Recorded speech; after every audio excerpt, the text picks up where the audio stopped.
નમસ્કાર, આપ જોઈ રહ્યા છો TV9 અમારી વિશેષ રજૂઆત સાથે હું છું ઝરણા સોની। આજથી બરાબર 1 વર્ષ પહેલા અમદાવાદમાં એક એવી ગોઝારી દુર્ઘટના ઘટી કે જેની કડ કોઈ કાળે વળી શકે તેમ નથી। ભયાવહ વિમાન દુર્ઘટનામાં ફ્લાઇટમાં સવાર 242માંથી 241 લોકોએ જીવ ગુમાવ્યો તો ફ્લાઇટ જે જગ્યા પર પડી તે સ્થળ પર પણ 19 લોકો મોતને ભેટ્યા। દુર્ઘટનાને આજે 1 વર્ષ પૂર્ણ થતાં લોકો ઘટના સ્થળે શ્રદ્ધાંજલિ આપવા માટે પહોંચ્યા હતા।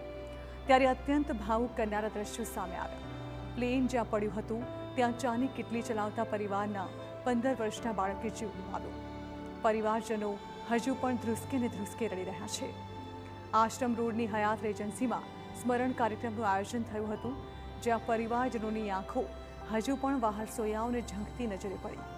તો આ તરફ બીજે મેડિકલ કોલેજમાં પણ પ્રાર્થના સભાનું આયોજન કરી 260 દિવંગતોને શ્રદ્ધાંજલિ અપાઈ। મહેસાણા અને ડાકોરના પરિવારજનો પણ આજે અમદાવાદ પહોંચ્યા હતા, જેઓ સ્વજનોને યાદ કરીને રડી પડ્યા હતા। તો બીજી તરફ દુર્ઘટનામાં પુત્રને ગુમાવનાર યુકેનું યુગલ પણ પુત્રને શ્રદ્ધાંજલિ આપવા માટે અમદાવાદ આવ્યું હતું। ચહેરા બદલાતા રહ્યા પણ લાગણીઓ એક હતી। આ વસમી ઘડીને ઝીરવવી કેવી રીતે?